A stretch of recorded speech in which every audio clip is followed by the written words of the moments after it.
भोकर विधानसभेच्या भाजपाच्या उमेदवार असणाऱ्या श्रीजया चव्हाण यांनी बजावला आज मतदानाचा हक्क। भोकर मतदारसंघातील अर्धापूर तालुक्यातील येळेगाव येथे श्रीजया चव्हाण व बहीण सुजया चव्हाण यांनी आज मतदान केले।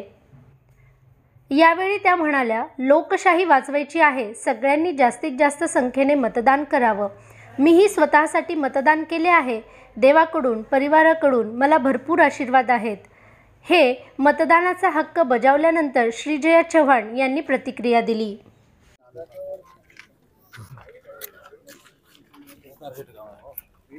मतदान केलंय, मी माझा हक्क बजावलंय।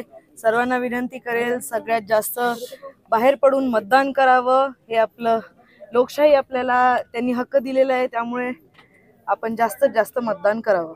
पहिल्यांदा असं होतं की तुम्ही स्वतःसाठी मतदान करता? जी, आनंद सुद्धा आहे आणि देवाकडनं, परिवाराकडनं आशीर्वाद भरपूर आहे।